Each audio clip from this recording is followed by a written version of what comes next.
When it was evening, there came a rich man from Arimathea named Joseph, who was also a disciple of Jesus. He went to Pilate and asked for the body of Jesus. Then Pilate ordered it to be given to him. And Joseph took the body and he wrapped it in a clean linen shroud, and he laid it in his own new tomb, which he had cut in the rock. And he rolled a great stone to the entrance of the tomb and went away. Mary Magdalene and the other Mary were there sitting opposite the tomb.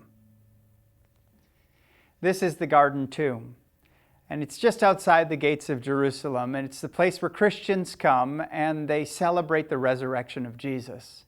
It's indicative of a tomb at the time of Christ. There's another place, though, that shows you another tomb that was around the time of Christ that really explains the whole burial procedure. And it's this one here. And this stone right here is the stone of preparation. It's where the body would be laid. It would be covered, and then it would be anointed with a whole bunch of different spices. In the book of John, we're told that Nicodemus also joined Joseph of Arimathea and put around 75 pounds of spices on the body of Jesus. And they wrapped the body so that it could decompose on this stone of preparation. After a year, family members would come back into the tomb and they would find just bones. And they would take those bones and they would put it in what's called an ossuary or a bone box. And they would collect them and put them in there and then store them in one of these niches carved out of the tomb. And that way you could have a family burial plot with all the bones of relatives in one place. Now, the scriptures are very clear that this was a new tomb that Joseph of Arimathea had purchased. No body had laid in it, so there was no confusion. It was a new tomb that was freshly carved, and only the body of Jesus was placed on that preparation stone. So we come back to the Garden Tomb, and we think of the body of Jesus placed in the grave, and all the events of these last few days of Jesus, all the hurry, all the bustle from the entry into the city of Jerusalem with the hosannas, to the crowd yelling out, "Crucify him," to the gruesome details of the body of Jesus being whipped and beaten, placed on a cross, and dies. And then he's placed in a tomb. And so we wait.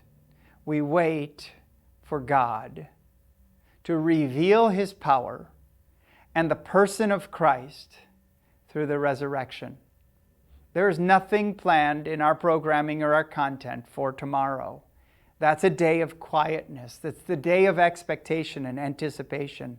So that Sunday when we gather together at 10 a.m. on Easter morning, we can celebrate the work of God in the person of Jesus through the resurrection.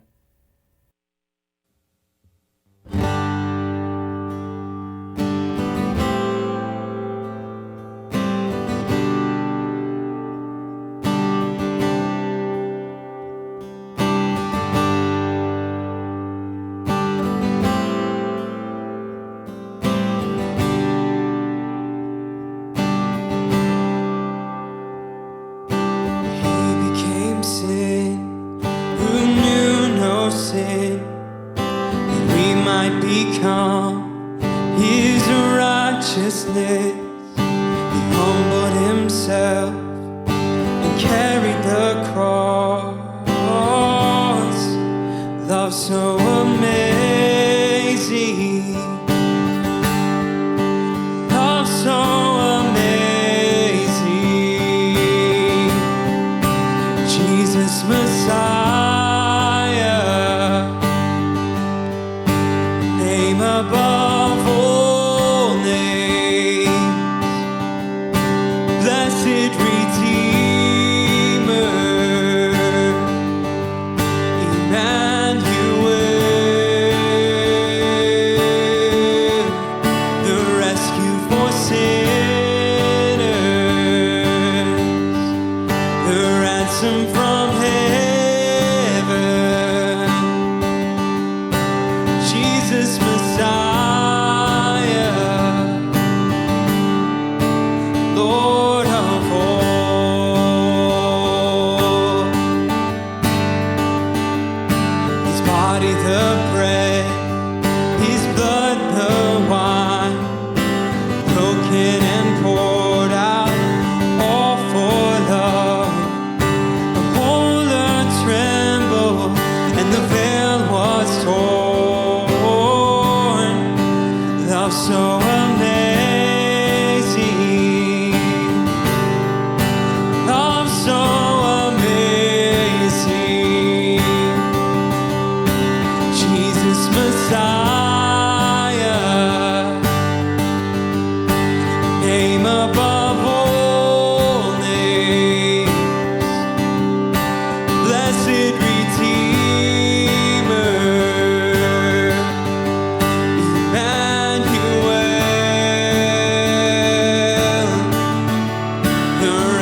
ransom from heaven,